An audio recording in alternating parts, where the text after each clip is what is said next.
இந்த ஆட்சி வந்து இன்னும் 100 நாள் கூட கம்ப்ளீட் ஆகலை. ரொம்ப முக்கியமான மசோதான்னா இது. உங்களுடைய முன்னுரிமைகள் எங்கே இருக்குது பாருங்களேன். இதுதான் உங்கள் முன்னுரிமையா? Is this your priority? பொருளாதார ரீதியா எல்லாரையும் ஒன்னா கொண்டு போறதுக்கு எவ்வளவோ சீர்திருத்தங்களை கொண்டு வரலாம். Why this? எல்லாரும் ஒன்றா இருக்கணும், எல்லாருக்கும் சட்டம் சமமாக இருக்கணும் அப்படிங்கிறதுனால தான் சட்டப்பூர்வமாக பயாஸ்டாக இருக்கிற சட்டத்தில் சட்ட திருத்தத்தை கொண்டு வர வேண்டியிருக்கு. இதுதான் ஈக்குவாலிட்டி. இந்த சட்ட திருத்தம் வந்ததற்கு பிறகு தான் இப்போ மக்களுக்கு, நாடு முழுவதும் இருக்கிற மக்களுக்கு தெரிய வருது, 9.4 லட்சம் ஏக்கர் நிலங்கள் வக்ஃபுக்கு கண்ட்ரோல், அதாவது ஒரு குறிப்பிட்ட மதத்தின் கண்ட்ரோல் இருக்குது. அதுதான் இருங்க, முடிக்கிறேன். மக்களுக்கு முதல்ல தெரியட்டும். உங்கள் கமெண்ட்லாம் அப்புறம் வச்சுக்கோங்க. இதை கேட்டு முதல்ல வியூவர் ஷாக் ஆகணும். அதுக்கு தான் நான் சொல்கிறேன். 1.2 லட்சம் கோடி ரூபாய் மதிப்புள்ள 9.4 லட்சம் ஏக்கரு இந்த நாட்டில் யார்கிட்ட இருக்குன்னா வக்ஃபுகிட்ட இருக்குது. சரி, வக்ஃபுகிட்ட இருக்குது. இப்போ அதிக நிலம் வைத்திருக்கிற பணக்காரர், 3வது பெரிய நில உரிமைதாரர் யார்? முதல்ல ரயில்வேஸ். நியாயம். ஏன்னா உலகத்தினுடைய மிகப்பெரிய ரயில்வேஸு இந்தியாவுடைய ரயில்வேஸு. அந்த ரயில்வேஸ்கிட்ட நிறைய நிலம் இருக்கிறது நியாயம். ரயில் தண்டவாளம், ரயில்வே ஸ்டேஷன்ஸு எல்லாம்.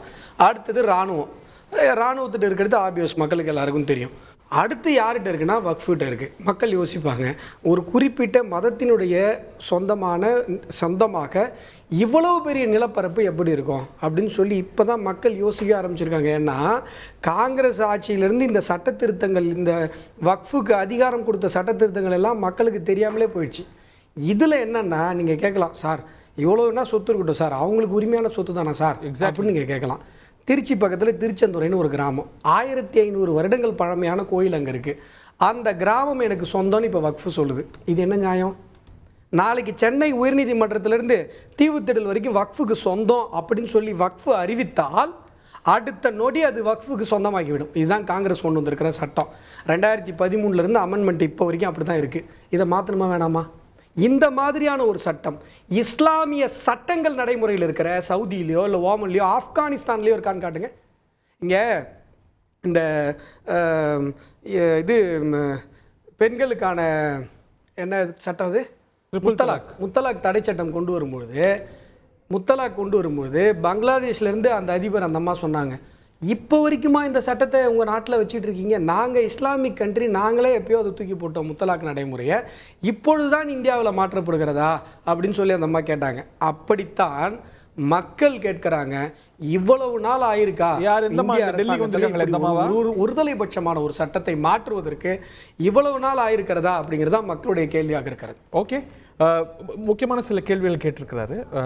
ரயில்வேஸ், இராணுவம், இதுக்கு நிகராக இவ்வளவு நிலங்கள் என்றால் இதில் ஏதோ பிரச்சனை இருக்குது. அதில் வந்து ரீஃபர்மேஷன் வேண்டாம். அதாவது யாருடைய சொத்தையும் அபகரித்து இவையெல்லாம் சேர்க்கப்பட்டிருந்தால் அவை கண்டிக்கத்தக்கது, நடவடிக்கைக்கு உரித்தான ஒன்று.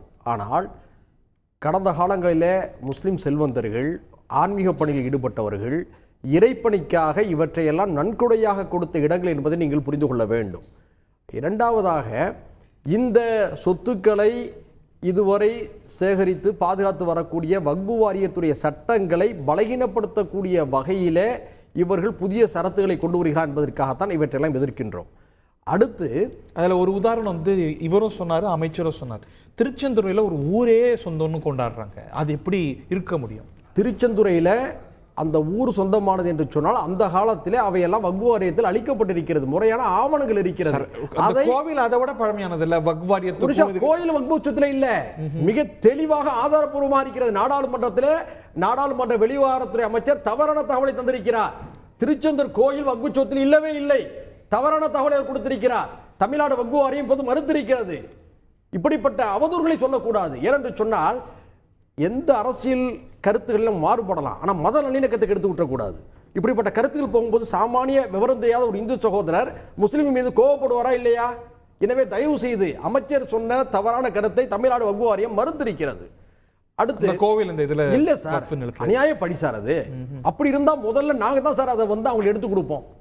எங்க சகோதரர்களுடைய வழிபாட்டு தலங்கள், எங்கள் தொப்புள்குடி உறவுகளான இந்து சமுதாயத்துடைய வழிபாட்டு துறை தலங்கள் அப்படி ஆக்கிரமிக்கப்பட்டிருந்தா வக்பு வாரியத்திலிருந்து பிரித்து முதலில் எடுத்து அவர்களுக்கு கொடுக்கக்கூடியவரால் நாங்கள் தான் இருப்போம். இல்ல, இது என்ன சொல்றாங்க, ஆர்பிட்ரியா இருக்கு. இந்த இடத்த வந்து வக்ஃப் நிலம்னு சொல்லி கிளைம் பண்ணிடுறாங்க. அது வக்ஃப் நிலம் ஆயிடுது. ட்ரைபுனல்ல நிறைய இடங்கள்ல ஆதரவா முடிவு வந்துருது.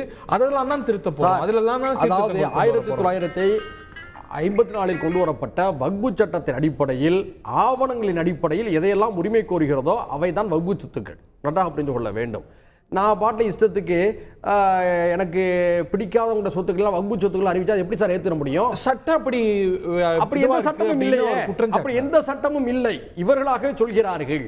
இன்னும் சொல்ல போனால், நாம் வக்பு வாரியத்தை நிர்வகிக்கக்கூடியவர்கள் முஸ்லிம்களாக இருக்க வேண்டும் என்று சொல்வதற்கு காரணம் இருக்கிறது. ஏனென்று சொன்னால், இந்த அறநிலையத்துறை தமிழ்நாட்டில் இந்த அறநிலையத்துறையை சார்ந்த பணிகளிலே இந்துக்கள் தான் இடம்பெற வேண்டும் என்று சொன்னதை நீதிமன்றம் அங்கீகரித்திருக்கிறது.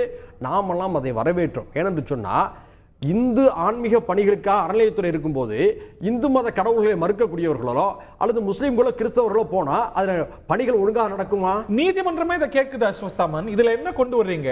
இது வந்து முழுக்க முழுக்க ஒரு இஸ்லாமிய அமைப்பு. இதுல இஸ்லாமியர்கள் அல்லாதவர்களை புகுத்துவதுங்கிறது என்ன மாதிரியான அஜெண்டா? அது வந்து அதுல என்ன நியாயம் இருக்கு? அதாவது இப்போ அவர் ஐயா பேசும்போது ஒரு விஷயம் சொன்னாரு.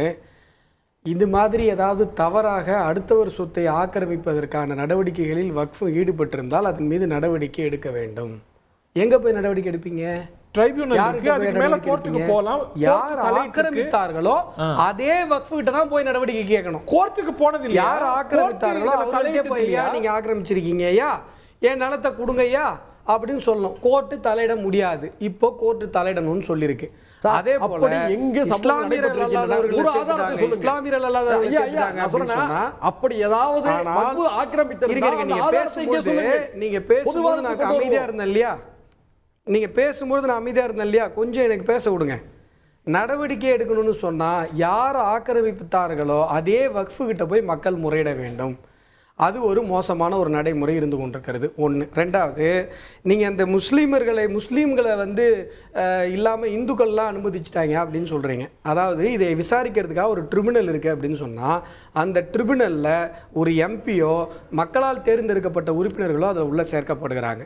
எதுக்காக அப்படின்னு சொன்னால் அந்த விசாரணை நியாயமாக நடத்தப்பட வேண்டும் அப்படிங்கிறதுக்காக.